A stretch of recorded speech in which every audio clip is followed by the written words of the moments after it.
All right, so I thought it would be a good opportunity to get this out of the way because I have a busy day and I can't be screwing around on Reddit and all that, YouTube, once I get where I'm going. So here's the thing about what I said in my video this morning about the cycle of fifths, the circle of fifths, cycle of fourths, whatever they're trying to call it. I'll give you a quick rundown. I am very strongly in the belief that there's absolutely no requirement to use that. I don't think people should have been teaching it this long. I think they blew it way out of proportion for what it could be used for, which is a very basic, being a tool for showing adjacent keys, I guess is what people think is its strong point. I mean, there's a couple other things visually people have been trying to use it for, which I don't think is a great way to do it anyway. But people are always going to make diagrams. They're always going to make visual representations of whatever they're trying to teach, I mean, that's helpful. That side of things could be helpful. But the people are getting downright mean in the Reddit all of a sudden about what I posted.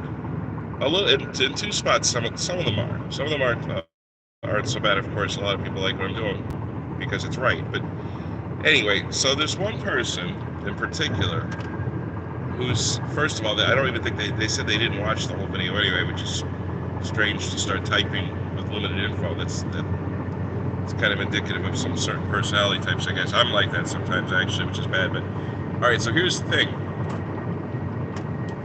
You're saying that just because I'm referencing visually a guitar, that isn't, of course, that's not everything in music. People don't even play guitar. Many of them don't. So that's not what I'm not saying that you should play guitar to be able to understand modulations or key options, which, by the way, a fourth and a fifth is not the only option for modulation anyway, so I don't know why, number one, we put that much importance on it. I didn't even get into that in the video. There's other stuff I had to delete from the video because there wasn't a lot of time. In particular, people who don't play guitar. You don't need to look at a circle, definitely you don't. On the left side of the screen, see how I've been on screen so long. On the left side of your sheet or on the screen sheet, whatever you're using, I do everything digitally, but if you look to the left, you will see this key signature thing, right? Now, there's this really cool part about music theory, at least, which I'm not that great at anymore. I suck at it now, actually. I used to sight read when I thought I had 2 years ago, and I never really had, as a guitarist, we didn't have much use for it, obviously. But I'll tell you one thing I learned back then. You have these sharps and flats, all right, in this key signature right next to your time. And the coolest thing is they tell you your adjacent key by simply knowing how they work. Now, some people don't know the shortcut, which I believe it's something like if there's a sharp, you go to the first or the last sharp, you go up a half step, and that's your major scale key, and that should be easy to determine. Now, there's another trick I'm going to show you with the flats, too, where you do the same sort of thing, the last flat. I don't know. It doesn't matter. I haven't memorized besides. I've memorized them anyway. Like most actual musicians, especially if you have to read, you're going to know them. So, knowing your adjacent keys or not, if you're looking at it that way, and because you brought it up, the dude in Reddit brought it up, you said, this isn't the same though, if it's sheet music, you need the circle fourths to look at it, fifths, or whatever. I say, actually, in that case, you probably definitely don't, because if you're reading music off of a page, number one, you know what your current notes are, so guess what? If you flat your 7, you're in the 4th from where you were. If you raise your 4, then you're instead of doing that, maybe you should watch the rest of my video, or like take some more courses that you could regurgitate on the internet to the other people. Now that sounds mean, but you know what?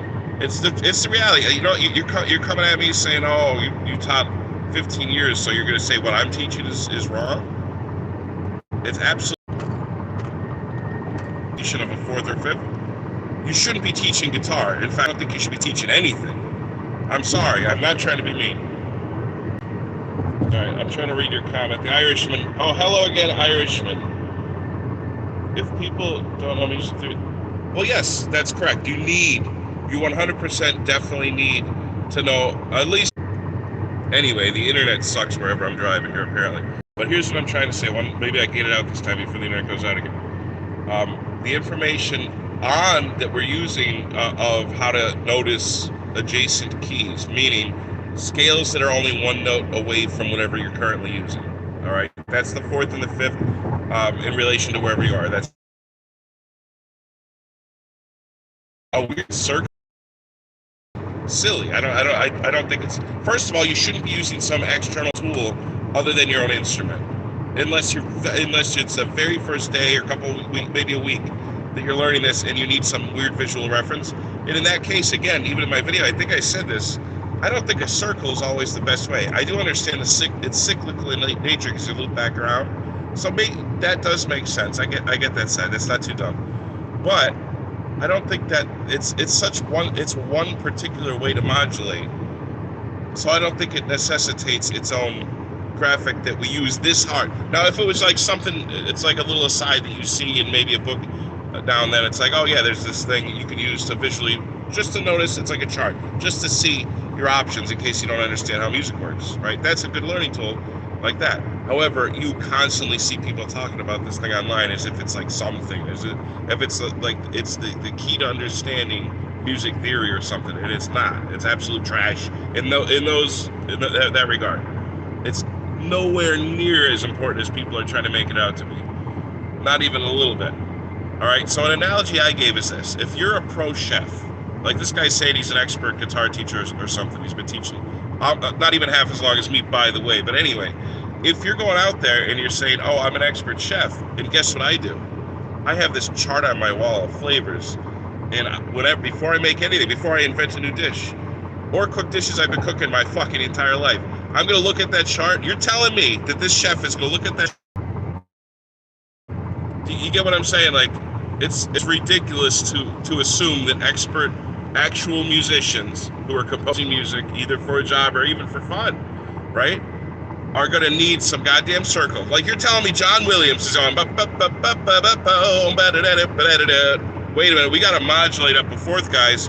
Motherfucker, we better check the cycle of fourth circle from my fucking basic music theory book. No, nobody uses this shit. It's insane to assume this. I understand people get down, they go down this path thinking wise, and you're so into the books, you think, oh man, this is it, this is the truth. Speaking of which, some of these college books are very expensive, so I can understand. The one music theory book that I had, I don't even understand why they're saying it's not. What I think they're saying it's $14,000 online. The one day I'm holding this book in my hand, teaching some guitar students, going through this book to show them some stuff. Could you imagine $14,000 on Amazon or whatever the fuck? It had to have been a typo, right? I hope either that or I should just sell the book and quit teaching guitar. I'll sell Robert Oppen books. Actually, maybe that's what you guys have been doing instead of teaching. I don't know.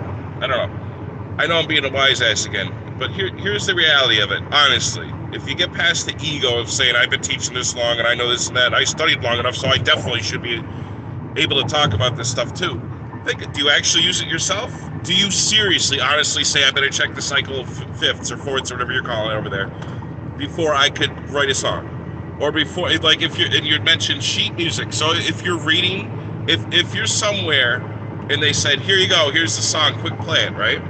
And you're reading through it and you're gonna really have in the back of your mind, oh, I'm gonna look not the key, because I understand, I definitely notice the key changes, especially if you're improvising, that's gonna help. But if you're like saying, oh, we went from you just played an A minor. For anybody who actually won't, hopefully you got something out of it. I'm not saying that you should. If you watch the video, you'll see that I said it. I'm not saying you shouldn't pay attention to it. All right, do you know the books that teach? I don't know. Soon enough, and people will say, you know what? Maybe this guy actually was right with these weird theory ideas that he had. By the way, they're not that weird. I'm not that far off the norm with most of the stuff I show. But your comments are back up. All right, hang on a second.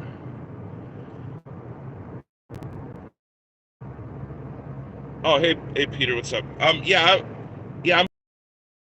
videos again. I have seen, and I haven't had time because I keep deciding that I'm going to make a video a day. I'm trying to do.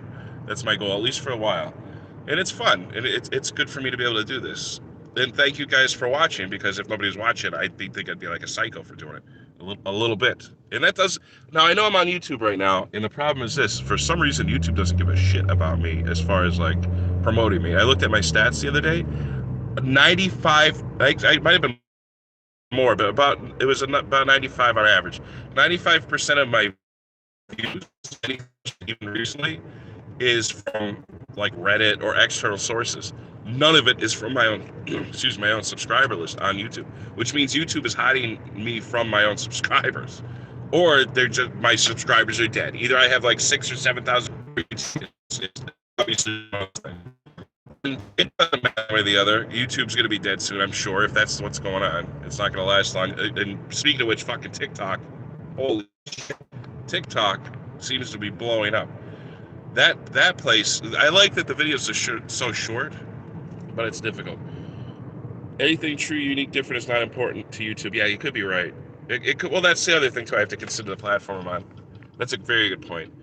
But it's well, obviously YouTube's a business. Whatever's going to make them ad money, and it's not. My face isn't going to generate a bunch of clicks. I don't think. So I understand that they promote certain things to get their ad revenue, and that's their first teacher right now was YouTube, believe it or not. So oddly enough, I can't get too mad. But anyway, guys, I gotta head out. I'm almost at the destination here.